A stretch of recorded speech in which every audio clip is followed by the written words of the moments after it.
un podcast de Cooperativa.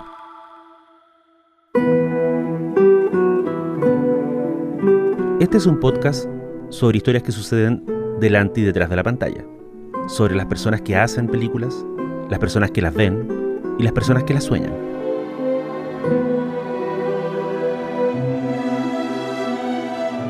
Soy Daniel Villalobos y esto es El Contador de Películas.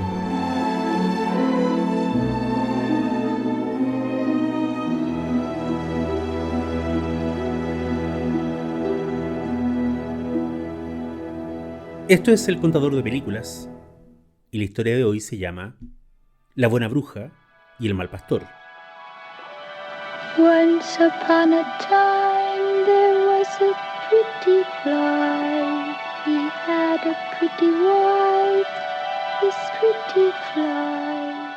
La semana pasada cayó una de las efemérides más importantes, pero menos celebradas del cine norteamericano. Se cumplieron 70 años del estreno de La Noche del Cazador. La efeméride es una de las menos celebradas porque este filme de 1955 nunca tuvo el éxito de taquilla o el aplauso crítico con el que contaron otros títulos de ese año. Su fama se fue cimentando con el tiempo, que le dio un aura de obra de culto y que la colocó en un Olimpo privado de artistas tan diversos como Guillermo del Toro, Nick Cave, los hermanos Coen y Alan Moore. Y es una de las efemérides más importantes del cine norteamericano porque La Noche del Cazador, junto con películas como Gone Crazy o The Honeymoon Killers, pertenece a un canon de grandes obras que corre paralelo a los clásicos de siempre. A la perfección de obras maestras como Ciudadano Kane o Las Uvas de la Ira, estas películas responden con una mirada fracturada, nocturna y oscura. Al mismo tiempo, lo hacen con una belleza y aliento poético que las ha convertido en inspiración para decenas de cineastas posteriores. La Noche del Cazador surgió del interés de un hombre, el actor Charles Laughton.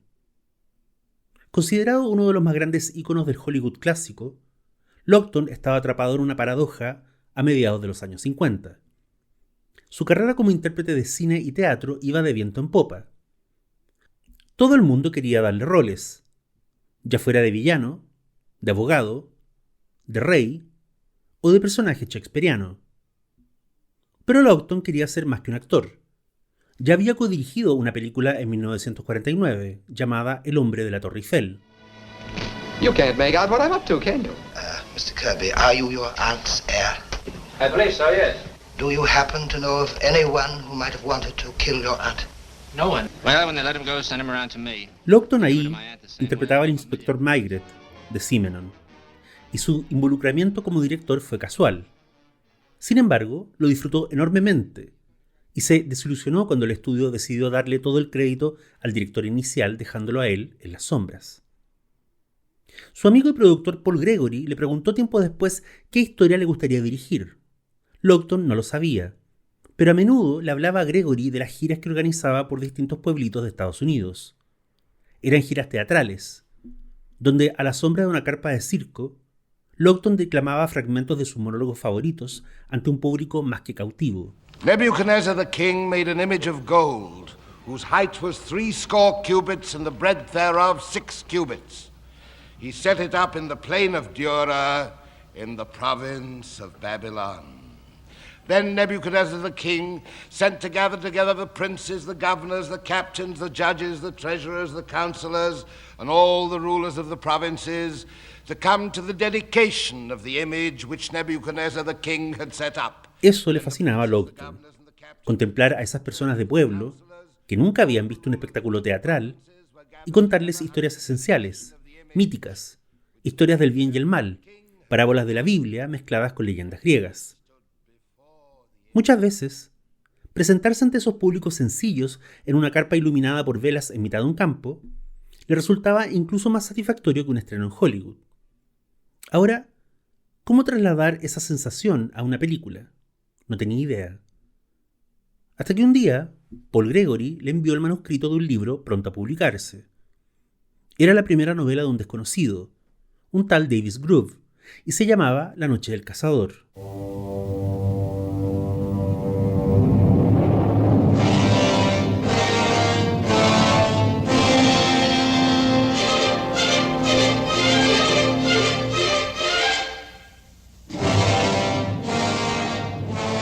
La trama se ambientaba en el mundo de la Gran Depresión de los años 30. En medio de la pobreza y el miedo, una viuda y sus hijos caían en las garras de un hombre enigmático llamado Harry Powell. ¿Era Powell un criminal que fingía ser predicador ambulante? O al revés, era un pastor que cometía crímenes para servir al Señor. Lawton leyó el libro en una tarde y le dijo a Gregory que ese iba a ser su primer filme como director. Lawton quería que el novelista adaptara su texto al cine, pero los productores dijeron que no. Les daba más confianza que ese trabajo lo hiciera un guionista profesional, y así fue como contrataron a James Agee. Agee era famoso en Hollywood por varias razones.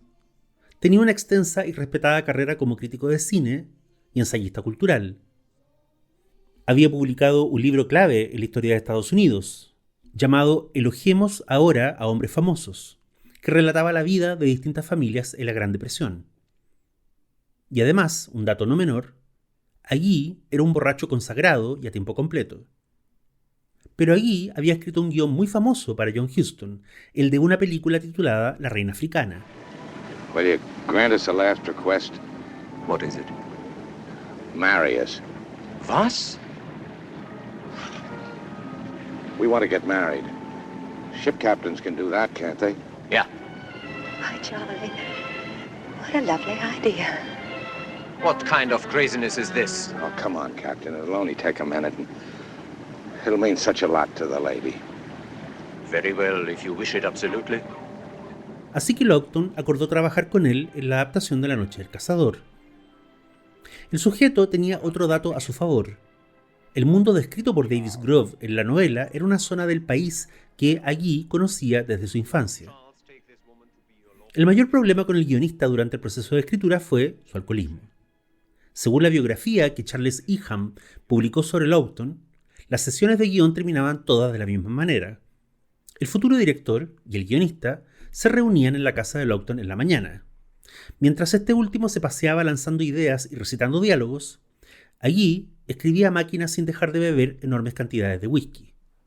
Hasta que caía inconsciente, y entonces Lawton lo subía a un taxi y lo mandaba a su casa. Con este método tuvieron una primera versión terminada en 3 meses. El problema es que el guión que James Agee entregó tenía 290 páginas. Lawton lo consideró infilmable y se encerró a cortar escenas y a editar todo, pero sin consultar a Agee ni pedirle ayuda.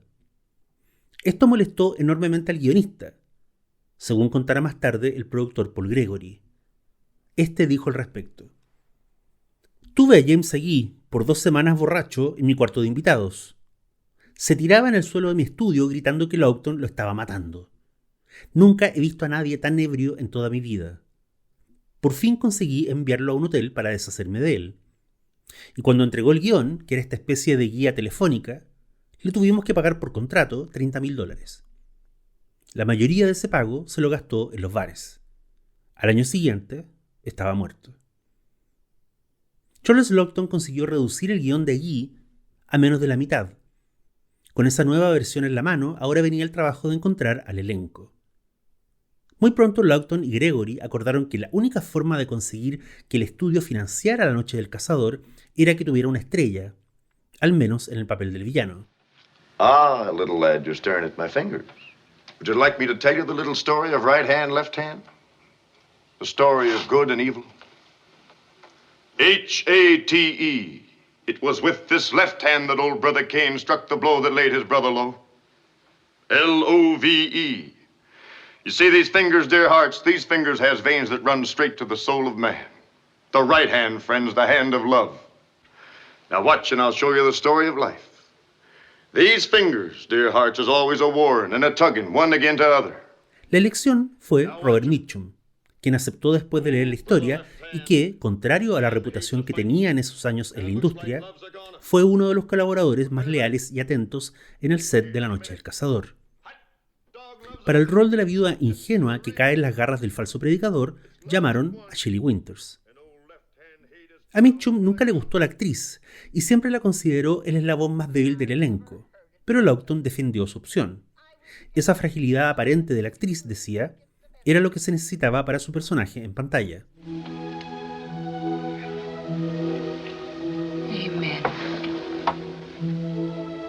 Are you through praying? I'm through, Harry. You were listening outside the parlor window. It ain't in the river, is it, Harry? Answer me. Ben never told you he throwed it in the river, did he? Quedaba otro papel clave en el drama, el de Rachel Cooper, la señora mayor solterona que ha convertido su granja en una casa de acogida para niños perdidos. Desde un principio, Lockhton tenía claro que la mejor manera de educarse respecto a cómo dirigir y contar en imágenes era revisar a los maestros. Por eso, como parte de la preproducción de su filme, viajó a Nueva York y le pidió ayuda a su amiga Iris Barry. Barry, una mujer inglesa, era desde 1936 la curadora de la Biblioteca de Películas del Museo de Arte Moderno de Nueva York. Y en 1954, cuando todavía faltaban décadas para la existencia del VHS o el DVD, su permiso para acceder a películas antiguas era invaluable. Fue Iris Barry la que dejó que Lockhton se instalara en una oficina del museo para revisar durante varias semanas copias originales de casi todas las películas de David Ward Griffith, el cineasta de la era muda que inventó la gramática del cine occidental. Fue, en ese contexto, entre sesiones de películas como Lirios Rotos o El nacimiento de una nación, que Lockhton recuperó su aprecio por Lillian Gish, la actriz fetiche de Griffith. Oh, the charming ghosts I feel around me who should share this. It was our privilege for a little while to serve that beautiful thing, the film, and we never doubted for a moment that it was the most powerful thing. Porque si Griffith inventó el arte de contar historias con una cámara, Lillian Gish había inventado el arte de actuar frente a una cámara. Así de importante era su contribución al medio, y Lockhton, junto a su socio Paul Gregory, comenzaron a jugar con la idea de ofrecerle el papel de la señora Cooper. Gish para ese entonces tenía 62 años. Desde el western Duelo al Sol de 1946 había estado más o menos retirada. Aparecía de vez en cuando en episodios de televisión y estaba filmando un rol secundario en la película The Cobweb como un favor personal a Vincent Minnelli. Pero en general, Lillian Gish despreciaba el cine que se estaba haciendo en Hollywood y siempre hablaba de irse a vivir al campo para no volver jamás. Lockhton decidió contactarla aunque estaba convencido que le diría que no. Le envió el guión, le explicó el proyecto por teléfono y luego esperó. Una semana más tarde, ella lo llamó para aceptar el papel. Fue el gran triunfo de la producción. Mitchum se enteró que Lockhton había conseguido a Lillian Gish y le dijo: «Voy a creerlo cuando la vea en el set». El rodaje de La Noche del Cazador empezó el 14 de septiembre de 1954. Algunas escenas iniciales, filmadas desde un helicóptero, fueron capturadas por un equipo de segunda unidad, pero todo el resto de la película fue filmado por Lockhton en Hollywood. Ansioso de rodearse por los mejores artistas, Lockhton aceptó la oferta del estudio de trabajar con Stanley Cortés, una de las leyendas de la dirección de fotografía en Hollywood. Cortés había fotografiado El secreto detrás de la puerta para Fritz Lang y Los magníficos Amberson para Orson Welles. It's not doing either of us any good going on arguing this way. That place you But picked this up. boarding house is practical. And we could be together. How? On $8 a week. I'm only going to be getting $8 a week at the law office. Pero también había sido uno de los fotógrafos de El hombre de la Torre Eiffel, el drama donde Lockhton había interpretado a Maigret. A Lockhton, que iba a debutar como director con esta película, le pareció excelente contar con Stanley Cortés. No solo era un reconocido maestro de la luz, además le caía simpático y confiaba en él. La Noche del Cazador, como ya dijimos, es la historia de un psicópata y fanático religioso que seduce a una mujer para luego asesinarla y quedarse con un dinero robado.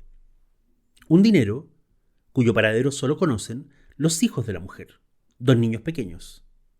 Cuando la madre muere y el villano se apresta a interrogarlos para saber dónde está escondida la fortuna, los niños se escapan en un bote por el río. Su fuga atraviesa el país de la Gran Depresión.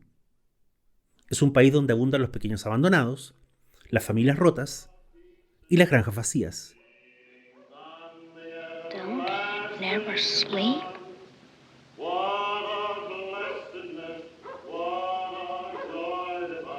Pearl, wake up! Come on, Pearl! Es justamente el espacio ideal para que un villano como Harry Powell se salga con la suya. Esa es la anécdota del guión, y es una premisa que tiene mucho que ver con las parábolas bíblicas que le gustaban tanto a Lawton, y también con el mundo de Tom Sawyer y las viejas leyendas campesinas. Pero la anécdota no es la clave de La Noche del Cazador. Aquello que hizo a la película una obra maestra es su puesta en escena. La manera en que Lawton y su equipo filman el mundo, como si fuera al mismo tiempo una casa de muñecas, un cementerio o una catedral hecha de sombras. Del universo visual de La Noche del Cazador salen líneas que terminan en creadores como John Waters, Tim Burton y los ya citados hermanos Coen. Y por supuesto David Lynch, quien de hecho le hizo un homenaje directo a la imagen inicial de la película, replicándola con el rostro de Virginia Madsen al principio de Tuna.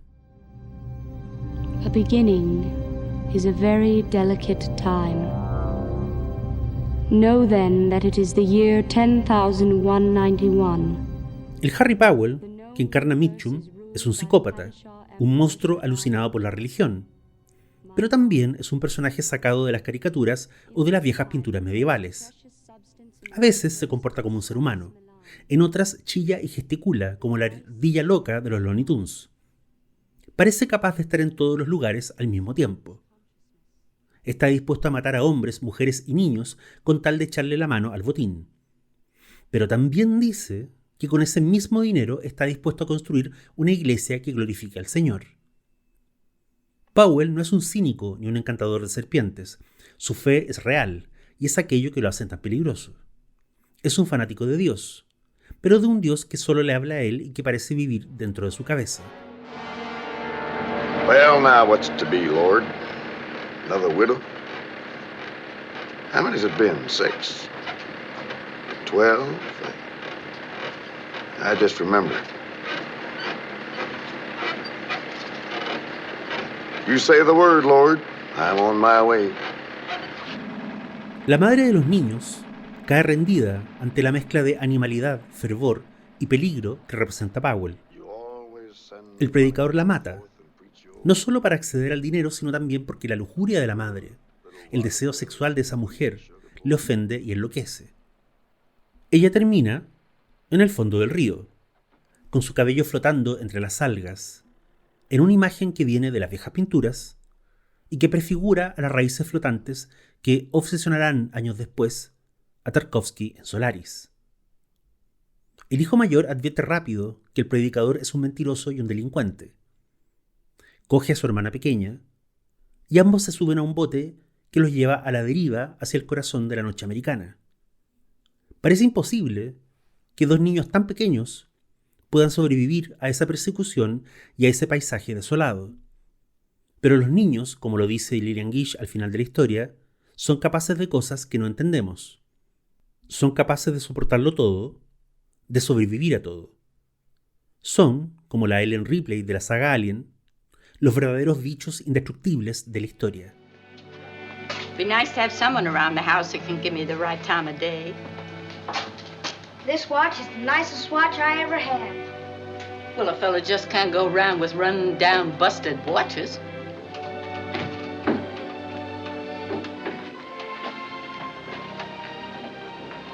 They abide and they endure. Huyendo de Harry Powell, que hasta ese entonces parece un personaje cuya voluntad es irresistible, los niños llegan a la granja de la señora Cooper. Y esta mujer, armada nada más que con su escopeta y su Biblia, es quien será capaz de resistir a las tentaciones y amenazas de Powell. A la señora Cooper, interpretada con una entereza prodigiosa por Lillian Gish, no le afecta la carnalidad sexual del predicador. Tampoco le impresiona su dominio de la Biblia, o la burda metáfora de la mano bondadosa que se enfrenta con la mano malvada. La señora Cooper no desea ni teme a Harry Powell.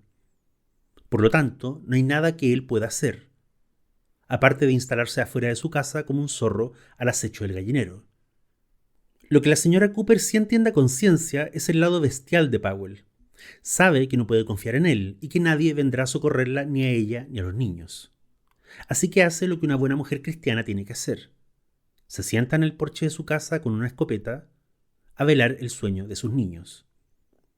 Es en este punto donde La noche del cazador deja atrás cualquier intento de ser realista. Lo que estamos viendo es la versión final, definitiva, de esas historias infantiles que conocimos de niños, de boca de los padres, o gracias a libros ilustrados donde todo era lindo y colorido. ¿Qué pasó con Ricitos de Oro cuando los osos la sorprendieron dentro de su casa? ¿Por qué el lobo fingió ser la abuela de Caperucita? ¿Qué hicieron Hansel y Gretel cuando volvieron con sus padres? ¿Qué hizo el flautista de Hamelin con todos los niños que se llevó de la ciudad? Mientras más antiguos son los cuentos infantiles, más misteriosos resultan al ser vistos desde la adultez. Siempre hay algo incompleto en ellos, una explicación que no se da o un final que no se entiende. Algunos son muchísimo más viejos que la cultura que los adaptó y domesticó para que sirvieran como moralejas. Algunos incluso vienen de una época previa a la invención de las ciudades y los caminos. La noche del cazador es la ilustración perfecta de uno de esos cuentos en su estado más puro. En su anécdota hay citas bíblicas y religión protestante, pero por debajo late todo lo que es pagano, primordial y antiguo. La señora Cooper le planta cara al demonio que ronda su casa, no solo en nombre de su deber cristiano con los niños. También lo hace porque algo en Powell la fascina, y lo mismo corre de vuelta. Powell aprecia y teme a la señora Cooper, a diferencia del desprecio que tiene hacia todas las demás mujeres del mundo. En medio de esa larga noche, donde ambos acechan, suena la voz de Powell en mitad del campo. Leaning, leaning, safe and secure from all alarms. Leaning, leaning, leaning on the everlasting arms. Está cantando Leaning con The Everlasting Arms, un corito religioso escrito en 1887 y del que se han grabado y cantado múltiples versiones hasta hoy. La señora Cooper reconoce la canción y no puede evitar sumarse a la voz de su enemigo. Ambos cantan al unísono por un instante. La rivalidad entre los dos desaparece y todo lo que queda es la conexión que la música les da con un pasado no tan lejano en términos cronológicos, pero absolutamente remoto en términos mitológicos. Powell debe ser derrotado, nos dice la extraña moral de La noche del cazador, no porque sea un asesino despiadado, sino porque su ambición tiene un objetivo demasiado pequeño, demasiado mezquino, como es el dinero. Y el dinero perdido, el botín que ha causado la muerte de la madre y la fuga de los niños, está guardado en el mejor escondite del mundo, aquel donde a ningún adulto se le ocurriría mirar jamás. Está escondido en la muñeca de la hermana menor. Como si Longton quisiera decirnos, en medio de toda esta historia de maravillas y horrores, que la fe en el dinero como tabla de salvación es algo tan infantil como jugar con muñecas. La película tuvo poco éxito en taquilla y fue mal recibida por los críticos. El estudio a cargo de la promoción no sabía si publicitarla como un film noir, un drama campesino o un thriller. Longton era un gran actor, pero como cineasta estaba lleno de inseguridades. A pesar de los elogios que Mitchum y el resto del elenco le hicieron en público a su trabajo, y a pesar de los esfuerzos de su productor Paul Gregory, nunca trató de volver a dirigir. Se concentró en su carrera de actor. En 1960 interpretó el papel por el que muchos lo recuerdan hasta hoy, el senador Graco en El Espartaco de Kubrick. Tú y yo tenemos tendencia hacia la corpulencia. La corpulencia vuelve a un hombre razonable, placentero y flemático. Habrás notado que casi todos los tiranos son invariablemente flacos. Y 2 años después hizo su última aparición en cine, en el drama Tempestad sobre Washington, de Otto Preminger. En julio de 1962, Longton cayó al hospital por una hernia discal. Los exámenes de rutina revelaron algo más.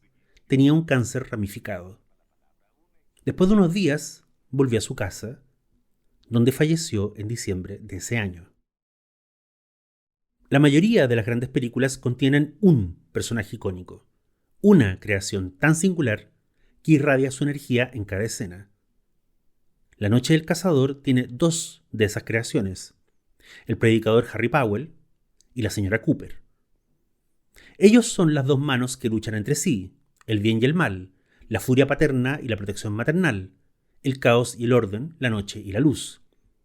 La fe en un ser superior les ha enloquecido a los dos de forma similar. Pero es la señora Cooper la que perdura, es la que triunfa y la que restaura el equilibrio. Tiene sentido que viva sola en una casa en medio del bosque, como las antiguas brujas de los cuentos. Su misión es demasiado alta, y su carácter es demasiado poderoso para ser contenido por los lazos matrimoniales. Ni siquiera puede ser contenida por el mismo artificio del cine. Por eso, al final de la historia, la señora Cooper rompe la cuarta pared y nos habla directamente. De todos los personajes de La Noche del Cazador, ella es la única que sabe que está dentro de un cuento. Y por lo tanto, de todos los personajes, ella es la única que sabe que quienes habitan las grandes historias son criaturas que vivirán por siempre.